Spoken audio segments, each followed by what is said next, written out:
Good day, my co-faculties in the College of Allied Health Sciences. Whenever given a task as a research advisor, many ask about what should I do as a research advisor? What are my roles? That was my plight too, since we do not have guidelines on academic advising in the university. We do not even have a college research manual at the moment. Hence, this prompted me to talk about this and share the practices that I learned from several networks to be applied to our college, and also share the do's and don'ts on advising undergraduate research. So I'll start with who is a research advisor. So an advisor can be a teacher, a professional researcher, a research colleague, or an expert in the subject area. The research advisors know the research topic of their students and feel a responsibility to help their students in accomplishing their research project in the best possible manner. So I have here pictures on the left side of my advisors. I have here Ma'am Raquel Hadulco. Raquel Hadulco Koch. She was my research advisor back in college. And for my master's thesis, of course, I have our dean, Julius T. Capilli. So usually the research advisors develop and formulate research questions along with the student researchers. The very basic and important step of the research is the formulation of the research problem, and an advisor helps new students learn how to narrow down, make it more specific, narrow down a topic to make a workable research question. But this crucial step is already lifted in our case in the college, since we already had the topic defense last first week of April, where the SOP or SOO are specific problems or specific objectives and titles have already been fixed. So when the students will approach you this week, expect that they already have their research proposals. That means that they already have their one, chapter 1, chapter 2, and chapter 3. But these are drafts. This is where you as the advisor comes in. Before jumping to where you as the research advisor comes in, I want to insert this, a frequently asked question on what is the difference between research advisor and research advisor. So, the spellings advisor and advisor are both correct. Advisor, this one, is more common, but advisor is also widely used, especially in North America.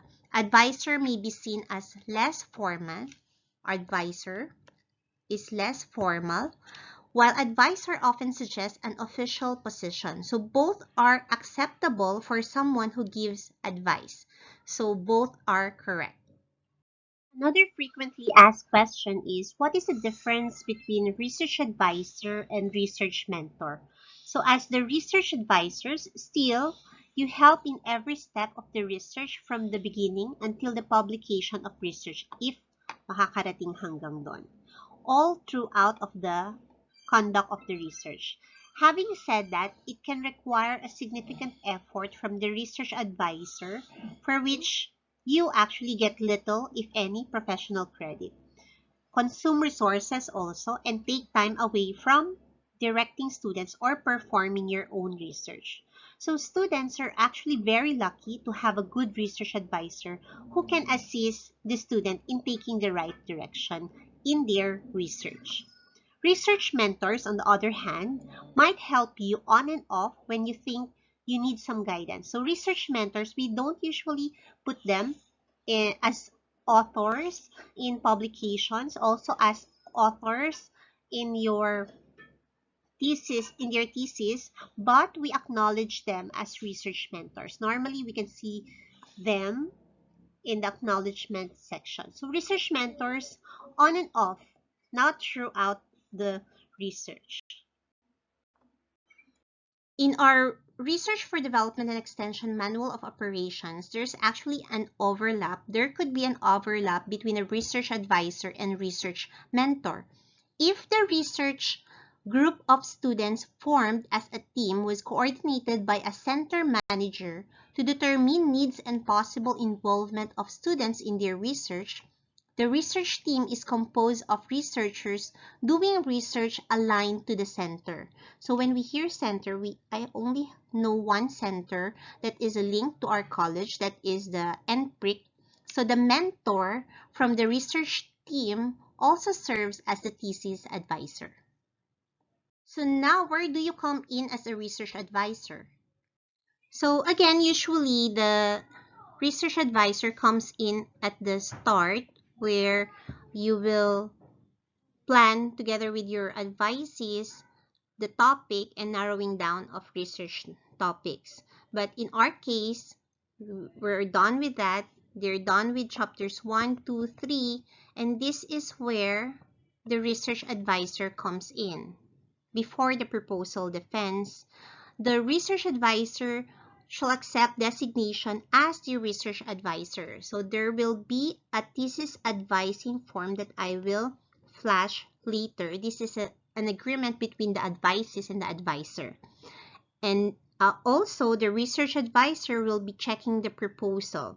So this is where you as a research advisor will already comment or suggest changes to their proposal. So later, I will also flash a checklist for the research advisor before the proposal defense. And then the advisor will endorse the group for defense. If they've complied to the suggestions made by the advisor will give or sign the certificate of endorsement. And during the proposal defense, the advisor will also sit down with the panel together with a statistician. And then for phase 4, you will also see the advisor there, where the students needs to submit the revised proposal with required documents. The advisor needs to check their questionnaires, check validity and reliability of research instruments, and if they do need a clearance application, check for ethics, IACUC, or if they will apply for any funding, you as the advisor will be the one signing their applications. And approve and sign their Gantt chart and letters. That would be also your task. And because when they already have approved and signed Gantt chart and letters, they are already ready for data collection. Throughout the conduct of the research, that is already phase 5, actually part of their thesis 2 already, but since we are doing this ng dire-diretso, we will not wait for next sem for them to do their data collection. So they can already start their data collection once approved by the research advisor already. And the research advisor will guide them, advise them in the conduct of their research. Then phase 6 will be all analysis of the results. Phase 7 is the writing of their chapters 4 and 5, where the research instructor will guide them on how to write their chapters 4 and 5. And before final defense, you will see again here the research advisor. And again, you will be checking their proposal, and there will be a checklist, similar checklist to the proposal defense prior to final defense. And then again, you as the advisors will endorse the group for the final defense. You will need to sign certificate of endorsement for them. And finally, if they've submitted the revised proposal and the appendices and the hardbound and soft copies of their papers, you need to sign the approval sheet for the group as their advisors. And you will see here, phase 10, we will talk about this later. Publications and presentations will be done by the students if they are still with CSU, but if they are already not with CSU, publication and presentations will be done by the advisor. or if the advisor is busy, the instructor will do. But it is the advisor's K to publish and present the paper. So talking about publications, this is from our campus guidelines. Students shall be the main authors on research publications that may arise from their undergraduate, master's, or doctoral thesis or dissertations. That's why when I published my master's thesis, you will see there my name is the primary author. My name is the first one that is written there in the publication, followed by my research advisor, Dean Julius Capili. So you will see Jinky Marie Chua and Julius T. Capili. So authors who contributed equally in the research efforts may list their names in alphabetical, reverse alphabetical, or random order, and this has to be made clear and provided consent in the publication. So we have one publication wherein, no, not publication, presentation, it's not yet published, presented by Ma'am Vea last year in PAMET, where you will see that all the names of the students are written there, plus my name as their research advisor, plus Ma'am Vea as the research instructor at that time, plus Dean Julius T. Capili, who also contributed equally from the start, from title and specific objective formulation until the very end of the paper. So you can write those authors or those who contributed equally in the research itself. So you will see here also from our RDET, Manual of Operations, you can also cannot have don'ts. Author, guest, ghost, gift are not allowed. Ghost authors are those who contribute substantially but are not acknowledged in the paper. So if you won't be writing them as authors, but they did substantive or salient points or contributions in the research of the student, then you can acknowledge them. Okay, so that is ghost author. So in general, the author is an individual who has made significant intellectual and analytical contribution to the study.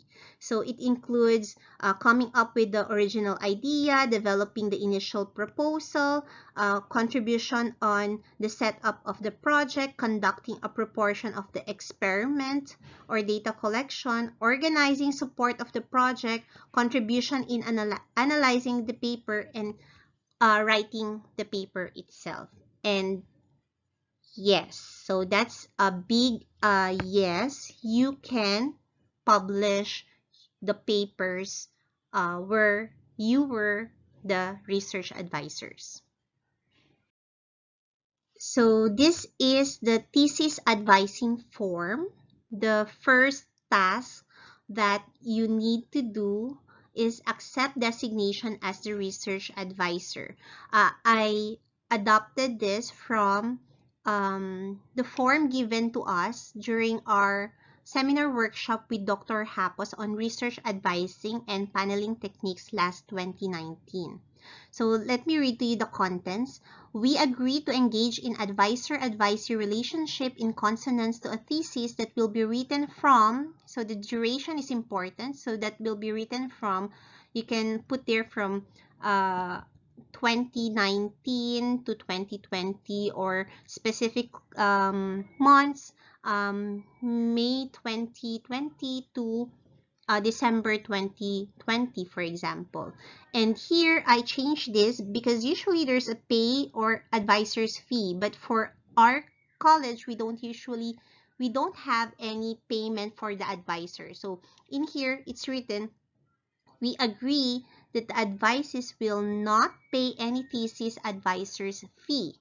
And then the next paragraph is, we agree to give time to complete this work by following timelines in the stages of the research and official time for the public and professional duties of the advisor.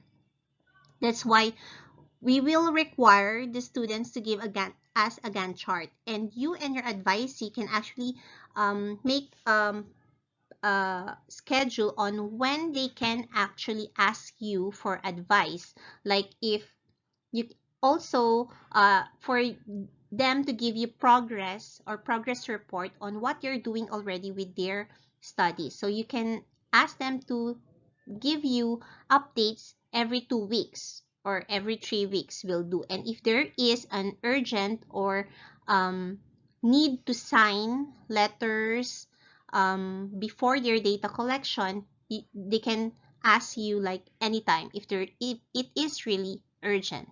And then next is we agree to be open, honest, and frank with each other to expedite the work. And we agree to follow a work schedule in the event that the advisor fails to honor the terms of the agreement while the research is implemented. For example, the advisor becomes busy, so there'll be a change in advisor. The succeeding paragraphs will not be applicable. Okay, we agree that the next paragraph is we agree that academic partnership may lead to publication of the manuscript in a reputable peer-reviewed journal with the advisor as the co-author and the advisees as the primary authors. In such case, the publication fee shall be paid by the advisee or the advisor or could be sourced out from sponsors. So both parties will implement the corrections during the peer review process. And then next is after the publication, next paragraph, we agree that the paper is presented in a public forum by the advisee if available at such an opportunity or by the advisor if the advisees are no longer around.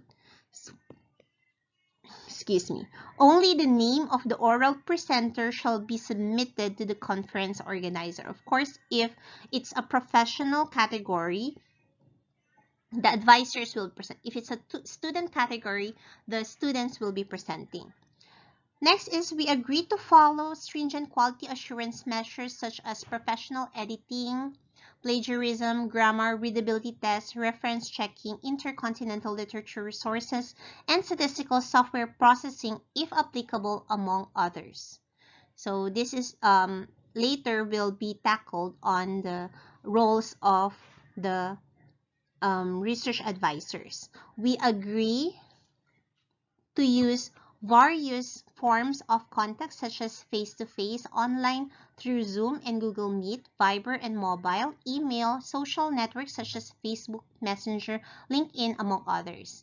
And then we agree to dress formally and prepare adequately for the formal oral presentations, both in the oral defense, panel, and the public performances. So we agree to inform each other of developments such as submission to the dean, must bear the signature of the advisor as an endorsement, and whoever is going to present the paper in a public forum, and presentation of the article to a particular journal.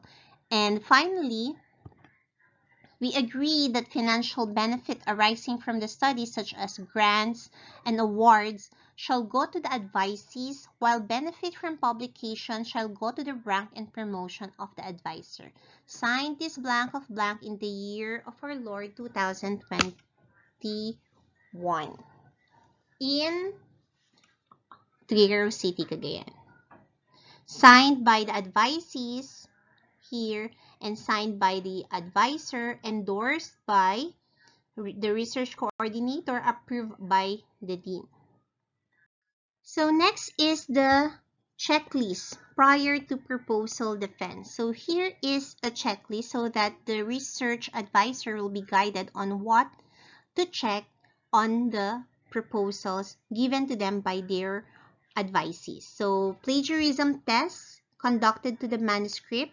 You can ask from your advisees to run their papers for plagiarism tests. So there are free plagiarism tests, and they can also try, I think there's a 1 month trial for the plagiarism test. We have Grammarly, Turnitin, and others. And they need to give to you a copy of the result of your plagiarism test. And if that doesn't fit a requirement for the percentage, you need to check if these plagiarized sources are addressed, if they paraphrase the plagiarized sources. Next, also to test the grammar to be conducted in the manuscript. This is also can be done in Grammarly or other softwares. This can also be checked by an English critic. You can source out, you can ask Ma'am Pauline to check the grammar of the manuscript, and she can sign a certification that it is okay, or if it is not, the grammar errors are addressed. Next is format of research is completely followed. We have a college template that I've also given out to the students, but some of them don't really follow the format of the research. So you can also check that. And all in-text citation are listed as references. This is one thing that the students normally do not follow.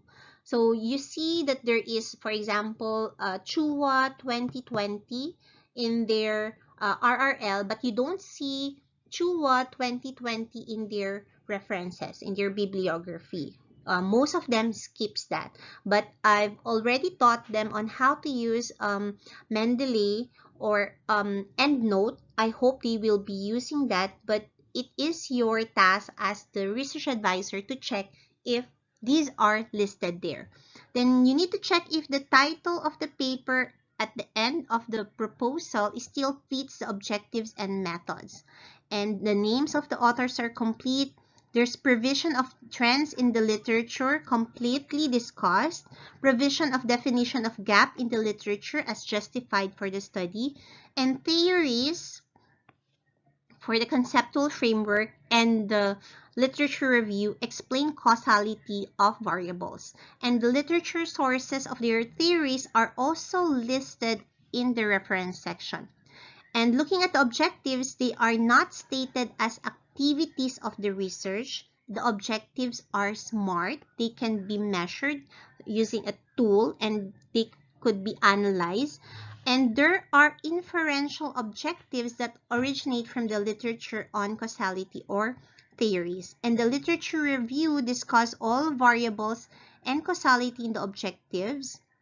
Usually, all the variables that are seen in the objectives should be seen in the literature review discussed comprehensively. And next is that the method is consistent with the objectives of the research. The type of research is stipulated. The research ethics protocol is discussed. Inclusion criteria is indicated. Instruments, all the instruments that will be used are described, and how they will be testing it for reliability and validity. The data analysis procedure is clear. Sampling design, sample size, quantification of variables, determination of statistical test reliability, and item analysis for the quantitative research are corrected by a statistician. So they need to seek help of a statistician. They can ask if their sample design, sample size, etc. are correct. So if you as the advisor can already see that it is correct, then they don't need to ask a statistician already for this one. Take note that they need not to pay a statistician for this part. Actually, I discourage them to pay because there are statisticians there, our professors do not actually ask for a fee when they are being asked for these ones, even in the analysis. Okay, we have there Ma'am Jen Luyun, Ma'am Lars, you can ask from them. So next is the research instruments are content and construct validated. So if you want to see, I'll be having a discussion on content and construct validity and reliability of instruments I will also teach them that as the instructor, but you need to check if it is really content and construct validated. And then clearance applications are validated, and finally Gantt chart and letters are prepared. So this is the thesis advisor's checklist. If these are all checked, the advisor can already endorse the group for proposal defense. That is certificate of endorsement signed by the research advisor. So these are actually steps in the data collection that needs input from research advisors. And this is the approval sheet and the abstract of thesis. This is my master's thesis wherein my research advisor is Dean Julius Capili. So you can actually use this approval sheet and abstract. You need to keep it as the advisor because we need this for promotion. And I don't know where else can we, for awards, yes. Dean asked me to send him a copy of my approval sheet and abstract showing that I am he was my advisor during my master's thesis, and this can be used for awards. He's actually fixing awards for best in health research something of the OST. So you can use these papers also for promotion, NBC, things like that. One advisee that you will handle is an equivalent to 0.25 points. It's so little and the task is so heavy, yes. But if you've advised a couple, like in my case, I've advised a lot already. Let's say I had 8 since 2018 advisees. So 8 times 0.25, that's already, yeah, 2 points is good enough. Aside from if you publish the paper with them. So now we go to what are the roles of a research advisor aside from where are the research advisors coming in the thesis flow. So a faculty advisor's primary task is to guide and inspire their students to reach their scholarly potential. And the advisor should promote conditions conducive to a student's research and intellectual growth, providing appropriate guidance on the progress of the research and the standards expected. And these are the roles.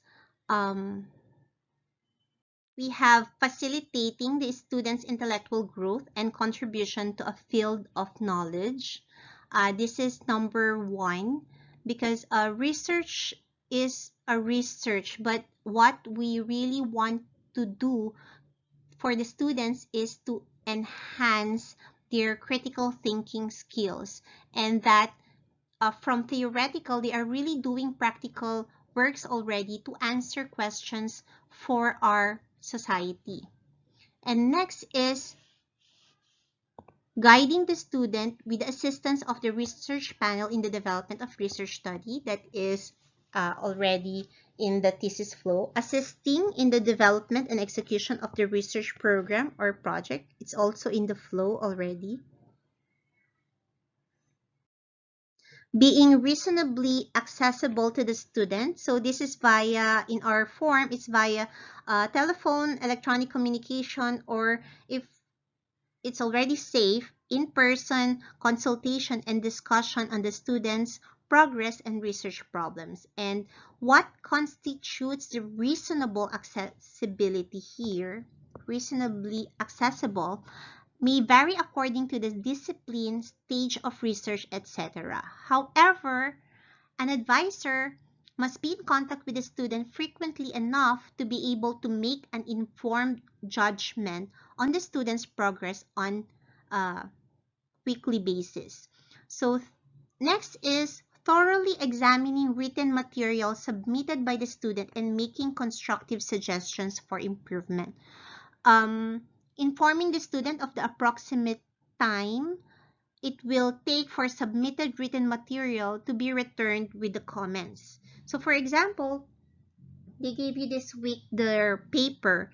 How long will it take for them to have back the comments? Or if you want to meet them via Zoom or via Google Meet, you can also tell them when will that be so that they won't be waiting for too long. And normally, comments should be returned to the student within 2 weeks. Actually, I will just share. I'm writing my dissertation topic and I sought the help of Dean Julius and Doc Tony. But once I gave them the papers, the topics that I want to work on, they already asked me to meet them for a discussion on how to change the specific objectives and the conceptual framework. So that's how it is. They are very busy, but when they're given them this one, they want to accomplish it, finish it there, then and there.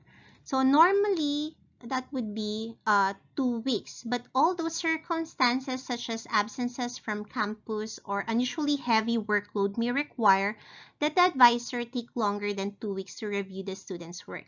And timing of submission and review should be negotiated between the student and the advisor. Next is advising the student as to acceptability of the draft thesis or research prior to submission to the research panel. So if the advisor believes the thesis or research project is not ready for submission or will not be ready within a particular time, the advisor should so indicate with written reasons to the student in cooperation with the panel, helping to organize qualifying criteria on when they should not be accepted for defense, for example. Next is assisting the student in learning about all appropriate deadline dates and regulations associated with thesis review and submission. So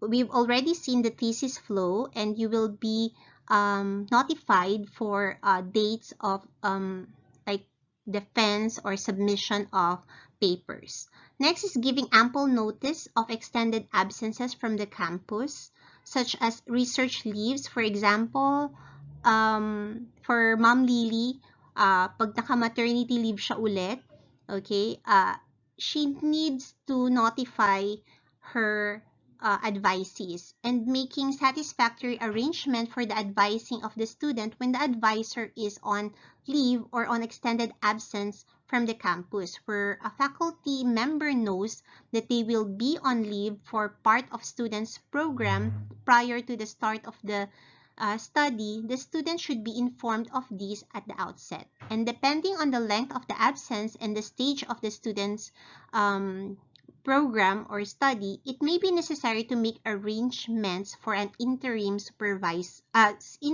advisor or change of advisor.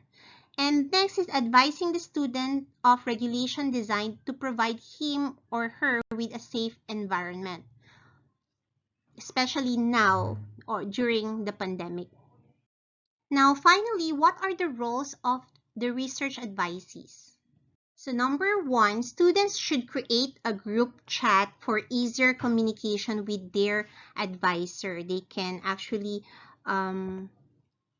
write the name of the GC 2021 BSRT 1A and then their main variable, for example, anxiety. Okay, for Sir Erwin Rimban. Okay, they can do that. And students should set a schedule to seek advice or present progress to their advisor. So it's usually every 2 weeks. And very short lang yung pag-present ng progress to their, what are they doing now, what will be they doing, and what problems they encountered during their supposed task for the 2 weeks that they haven't talked to their advisor. And then students working with research advisors should respect them and listen to their suggestions. So there are times that they can have conflict of opinion, and student can ask other members of the research panel for help to resolve the issue, and the conflict should be resolved in a respectful manner. First, they should listen to each other and reflect upon each other's opinion. If there is still conflict, they can ask help from another expert in the subject area. And there is no guarantee that both the advisor and the student will have a good compatibility, but at least they should maintain good professional attitude towards each other. So for my students, I started the semester with this quote, begin with the end in mind. And we are not just looking at the end, or like producing a full-blown thesis, but for you as the students to make it, to find answers, make it known, do something about it, and change the world. And for us, the advisors, to guide the students, make them appreciate the scientific investigations to change the world and ultimately to change lives of others and also our students. So in this video, we talked about what's a research advisor, the roles of a research advisor, where they come in, and the roles of the advisees. I hope this video helps you and will help you through your journey as the research advisor and advisees. And that's it. Thank you for watching.